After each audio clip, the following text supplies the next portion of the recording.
at this stage, request Finance Minister to highlight the key issues from the finance track. Thank you, Jaishankarji.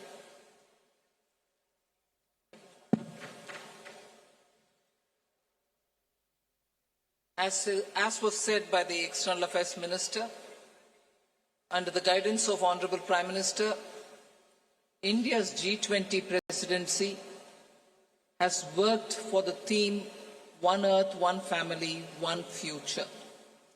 So today we are in a position to adopt, through the finance track, people-centric, action-oriented and far-sighted approach, and as a result of which several outcomes of the finance track will certainly reflect these objectives with which we started the negotiations. It has been very clear in our mind that we should ensure that no one is left behind in our pursuit of global solutions. So we have endeavored to support countries, especially those from the global south, to be an integral part of the global decision-making process. The G20, as you all know, is a very diverse group. Each country is at different milestones of economic development, and their trajectory is also very different in achieving their developmental goals. So through well-curated debates and careful assimilation of all the perspectives, the Indian presidency has crafted solutions that resonate with each member, offering a shared path forward for all. Many action-oriented outcomes of this presidency contain comprehensive strategies that cater to the unique needs and aspirations of all developing nations. We assumed the presidency at a challenging time of geopolitical tension. The Indian presidency has worked to ensure that these divergences don't overshadow the core developmental outcomes or concerns of the global community that demand collaborative solutions. So today, as I look back at the 10 months of Indian presidency, I am left with gratitude and satisfaction. I can confidently state that the Indian G20 presidency has walked the talk. Now, let me share with you just some of the key achievements of the Indian presidency, the finance track. First one is the outcomes which are focused on strengthening the MDBs to address shared global challenges of the 21st century. So under this strengthening MDBs, there are 4 key highlights that I'd like to bring to your notice. The first one is agreement on the need for a better, bigger, and more effective MDBs.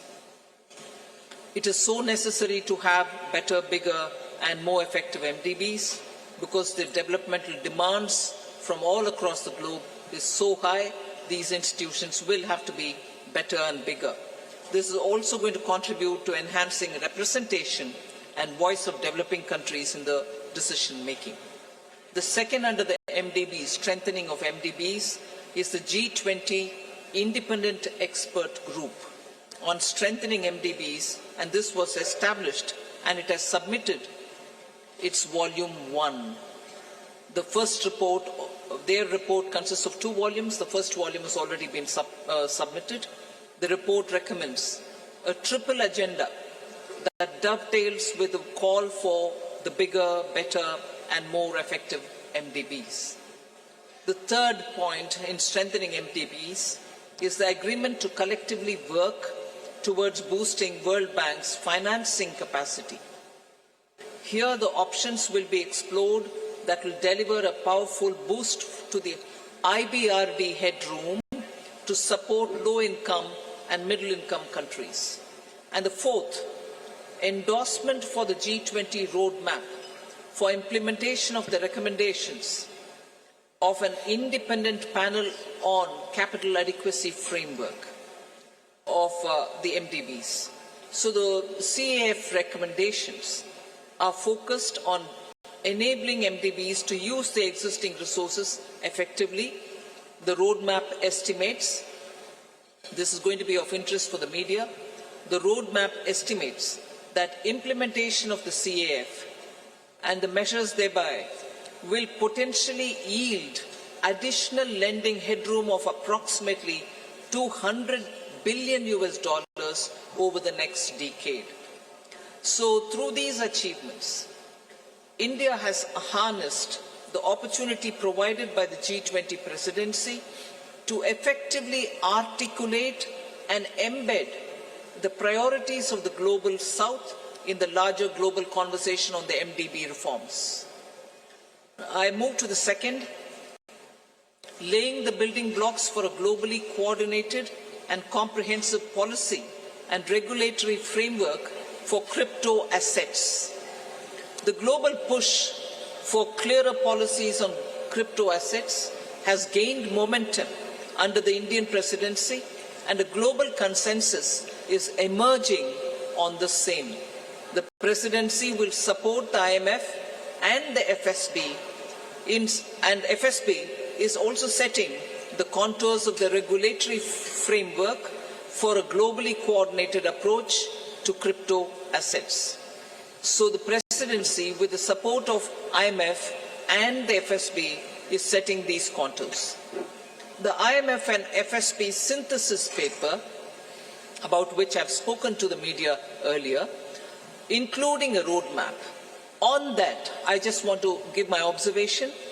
This synthesis paper delves into how the policy and regulatory frameworks developed by the IMF and the FSB, alongside the other standard-setting bodies, will fit together and interact with each other.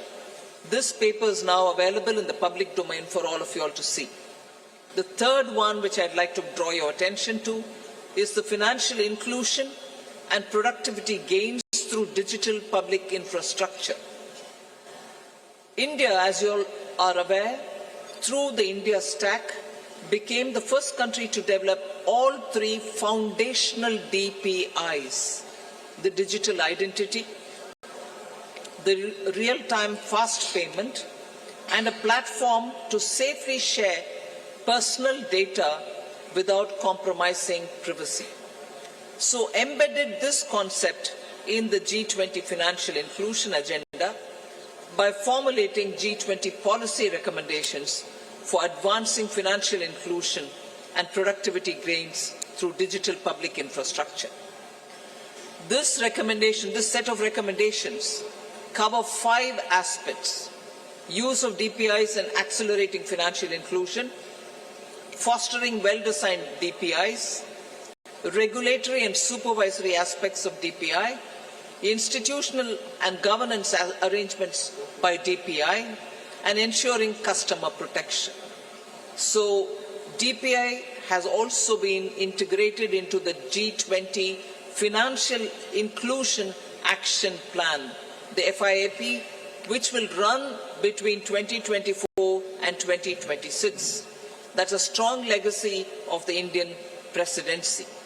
We also assume the co-chair of the Global Partnership for Financial Inclusion. The implementation of the Financial Inclusion Action Plan, as well as the policy recommendations on DPI, will remain as areas that will continue to be heard across the G20 forum.